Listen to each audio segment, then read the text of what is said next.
Tense Bangla মানে হচ্ছে ক্রিয়ার কাল। টেন্স তিন প্রকার: প্রেজেন্ট টেন্স বর্তমানকাল, পাস্ট টেন্স অতীতকাল, ফিউচার টেন্স ভবিষ্যৎকাল।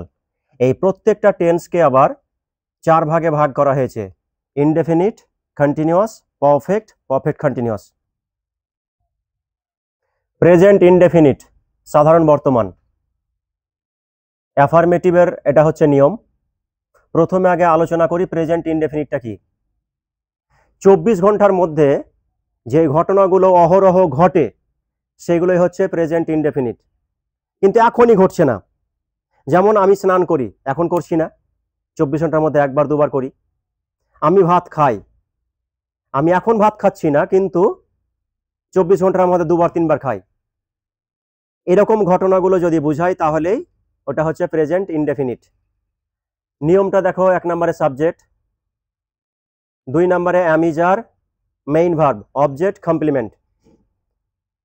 নিচে উদাহরণটা এবার করাচ্ছি, দেখো।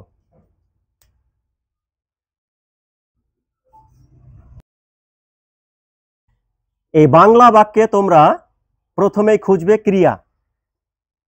ক্রিয়া যদি খুঁজে পেয়ে যাও তাহলে 50 থেকে 60% ক্ষেত্রে সাবজেক্ট এবং অবজেক্ট খোঁজাটা সহজ হয়ে যাবে। ক্রিয়া হচ্ছে খেলি, কোনো কাজ করা বোঝাচ্ছে। ক্রিয়ার ইংরেজি হচ্ছে ভার্ব। ভার্ব তাহলে 2 নাম্বার আছে, আমি 2 নাম্বার খুঁজে পেয়ে গেছি। সাধারণত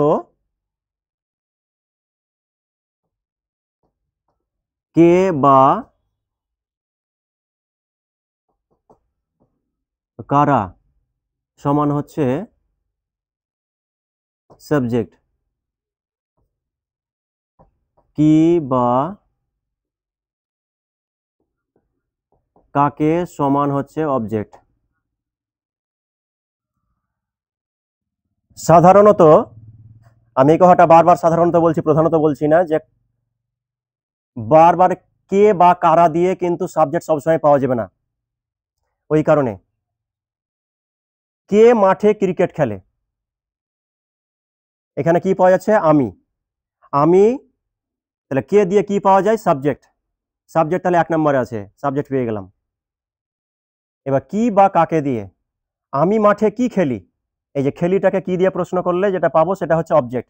অবজেক্ট আছে 3 নম্বরে, তাহলে ক্রিকেট পেলাম 3, তাহলে অবশ্যই তাহলে এটা 4 হবে। এবার বাংলা বাক্যে ভালো করে লক্ষ্য করো যে বাংলা বাক্যে পরপর সাজানো নেই। বাংলা বাক্যে উলট পালট করে বসালেও কিন্তু অনেক সময় মনের ভাব প্রকাশ পেয়ে যায়। যদিও নিয়ম আছে বাংলা বাক্যে ক্রিয়াকে শেষে রাখতে হয়, কিন্তু তবুও উলট পালট করে বসালে বা বললে মনের ভাব প্রকাশ পেয়ে যায়। কিন্তু ইংলিশে কোনোভাবেই উলট পালট করে বসানো সম্ভব নয়, মানেই দাঁড়াবে না। এবার আমি সাজাচ্ছি, দেখো। 1 নম্বরে কে আছে? আমি ইংরেজি আই। 1-এর পর কে বসবে? 2, তো 2-এ কি আছে? খেলা ইংরেজি প্লে। 3 নম্বরে ক্রিকেট ইংরেজি ক্রিকেট। 4 নম্বরে আছে মাঠে, মানে মাঠের মধ্যে খেলি, ওই কারণে হবে ইন দ্য ফিল্ড। তাহলে I play cricket in the field. এবার দেখো আমি পরপর ইংলিশ সাজাচ্ছি। 1 নাম্বার সাবজেক্ট পেয়ে গেছি, 2 নাম্বার মেইন ভার্ব পেয়ে গেছি, 3 নম্বরে অবজেক্ট পেয়ে গেছি, এটা পুরোটা হচ্ছে 4 কমপ্লিমেন্ট। এবার এইখানে লক্ষ্য করো, আমি হই ছাত্র।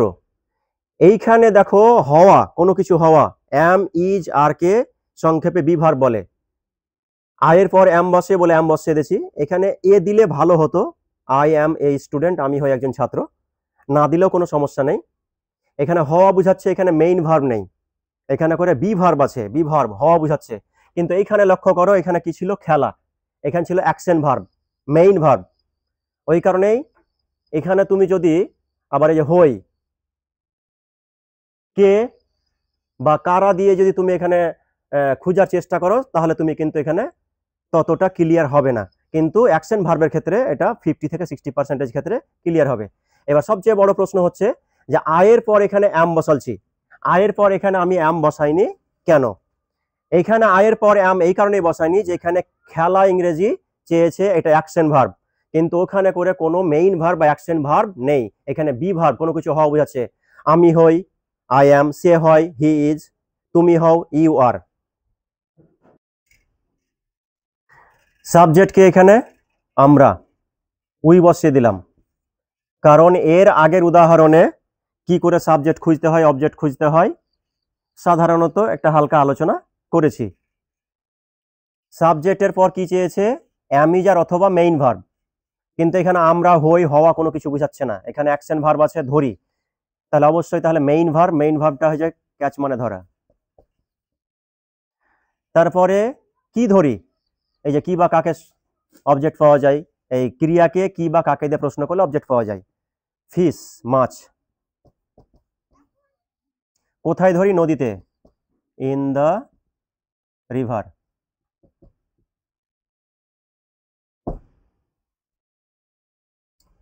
এইখানে তারপরে দেখো সে হয় doctor, he is doctor, he is doctor. এখানে এ দিতে পারো, হি ইজ আ ডক্টর, ভুল নয়, কিন্তু আমি এ না দিলেও ভুল নয়, এ দিলেও চলবে না দিলেও চলবে। চালু করো। এখানে দেখো সে জল পান করে, আর আরেকটা বাক্য আছে বাংলা, তুমি হও চালাক, হি ড্রিঙ্কস ওয়াটার। এইখানে এস যোগ হয়েছে, এই এস যোগ হওয়ার পেছনে একটা কারণ আছে, কারণটা হচ্ছে নিচে আমি লিখে দিয়েছি দেখো, সাবজেক্ট যদি থার্ড পারসন সিঙ্গুলার নাম্বার হয় তবে মেইন ভার্বের শেষে এস বা এস যোগ করতে হয় বা হবে। হিটা হচ্ছে থার্ড পারসন সিঙ্গুলার নাম্বার, ভালো করে একটু লক্ষ্য করো, আই উই হচ্ছে ফার্স্ট পারসন, ইউ হচ্ছে সেকেন্ড পারসন, বাকি পৃথিবীতে যা আছে সবই হচ্ছে থার্ড পারসন। হি তাহলে অবশ্যই থার্ড পারসন এবং সিঙ্গুলার নাম্বার, দুটা শর্ত মানতে হবে, থার্ড পারসনও হতে হবে এবং সিঙ্গুলার নাম্বারও হতে হবে। দুটা শর্ত মানলেই পারে মেইন ভার্বের সঙ্গে এস বাই এস যোগ হবে, দুটা শর্তের মধ্যে একটা শর্ত কমে গেলেই মেইন ভার্বের সঙ্গে এস বাই এস যোগ হবে না। এখানে দেখো ইউ আর ক্লেভার, তুমি হও চালাক, আয়ের পরে আম বসে দেখিয়ে দিয়েছি, থার্ড পারসন সিঙ্গুলার নাম্বার হলে পারে ইজ বসে, হি এর পর রাম শ্যাম যদু মধু, থার্ড পারসন সিঙ্গুলার নাম্বার হলে ইজ বসে, ইউ এর পর আর বসে। তিনটা উদাহরণ দিয়ে দিয়েছি আমি। সে ভাত খায়, হি ইটস রাইস, তোমরা এখানে করে সিও বসাতে পারো, হি হচ্ছে ছেলেদের ক্ষেত্রে ব্যবহার হয় আর সি হচ্ছে মেয়েদের ক্ষেত্রে ব্যবহার হয়। ভালো করে লক্ষ্য করো, এই এস আর এই এস কিন্তু এক নয়, এই এস ভার্বের সঙ্গে বসেছে, তার জন্য দায়ী হচ্ছে কে, হি, হি বা সি হচ্ছে থার্ড পারসন সিঙ্গুলার নাম্বার, এর আগে তোমরাকে এটা শিখিয়েছি আমি। এইখানে লক্ষ্য করো, তোমরা হও ছাত্র, তোমরা অবশ্যই তাহলে বেশি সংখ্যাতে, একের বেশি, ওই কারণে দেখো এখানে করে নাউনের সঙ্গে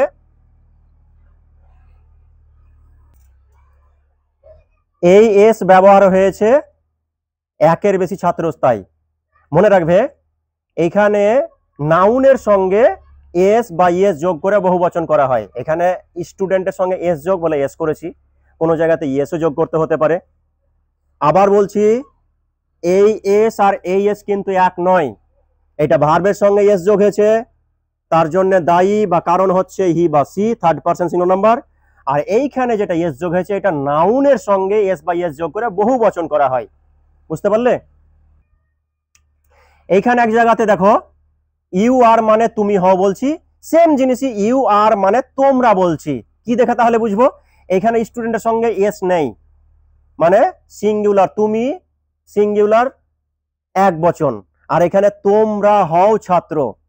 যদি বাংলা বাক্যটা না থাকতো তাহলে এস থাকলেই পারে তুমি ওটা কি উচ্চারণ করবে, তোমরা উচ্চারণ করবে, এস বাই এস থাকলেই পারে, আর যদি এস বাই এস না থাকে তাহলে অবশ্যই এটা তুমি হও হবে।